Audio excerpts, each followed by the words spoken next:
He may have made that statement during a time when the culture was more forgiving. What is your perspective on that statement? You're talking to Bobby, right? Sure. Well, we know what his position is. No, joking. Well, actually, I taught on that. Did you? Yesterday, yeah. Okay. So people A few can days ago. listen. Well, it doesn't seem real fresh at the moment, so we need to get that.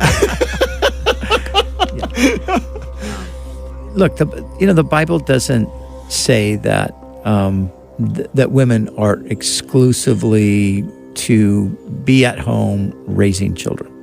The Bible gives a broad spectrum for various things that women can do and women who are mothers can do. If you read Proverbs 31, here's a woman who raises her children and they all call her blessed, and she's entrepreneurial. She has her own business. All kinds of things are happening in that virtuous woman proverb there in Proverbs 31. So culturally among Christians, there was a period in time where people did think that, that was the place for the wife to be. And it's certainly a good place to be if that's possible. I mean, for a mother to be at home raising kids is a good thing if they can do it. Not every mother's free to do that.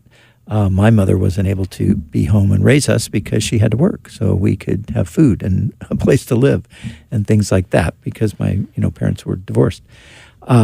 So we don't want to put unrealistic kind of burdens on people that are not biblical. Mm-hmm. And so it's not biblically mandatory that this is what a woman could do. She must be in the home raising the kids.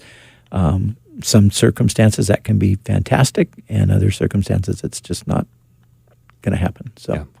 Got any thoughts?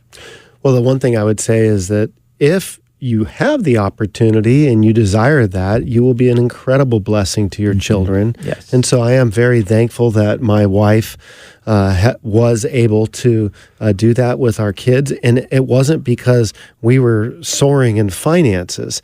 We chose to sacrifice on having less things so that she could be a power of presence. And so we made that decision. So I totally would agree with Brian's sentiment. I mean, look, situations are different for everybody.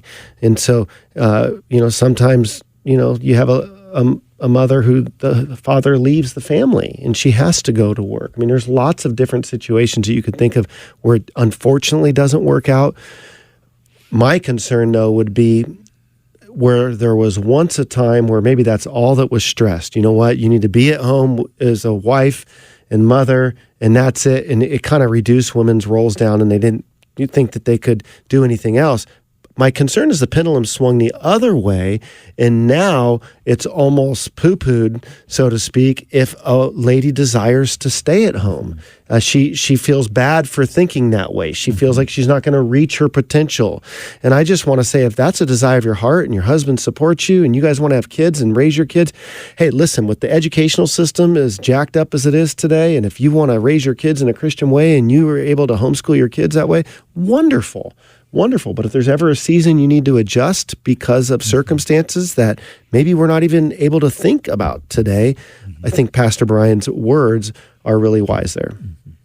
All right, guys, thanks so much for sending in your question on Facebook.com/pastorsperspective. Gary in Murrieta also has a question about women, but in church. Hey, Gary, thanks for calling us today. Good afternoon, all. Happy Thursday to you. Well, happy Monday to you. Well, yeah, that's actually more accurate. I do know who Ann Landers is, so that's a bit of a timestamp on me there. That's all right. We do it all the time. Welcome to my world. Welcome to my world. So, as my question was, is it, and again, a good follow-on to what you gentlemen were just talking about, is it biblically acceptable for women to be in leadership roles in the church, such as an elder or possibly even a lead pastor? And the reason I ask is that's the direction that my church is headed. And they kind of support their position with that it's, some of the verses were, more socially at that time to a different audience, and that certain things that or mention not to do women's head covering and that women must remain silent in church. We certainly don't do that in today's church. So they feel that we're leaving a vast amount of God's gift with these women that aren't able to be in leadership roles. And it's causing a lot of, upset in the church. So I was just trying to get your weigh in on it. Yeah, good. Two things. I would say that I do think that women's roles can be much broader in the church than some people have thought or even maybe do think. But I also at the same time think that the rationale that you just shared that your church has is really problematic. And I think that if you go down that route, you're going to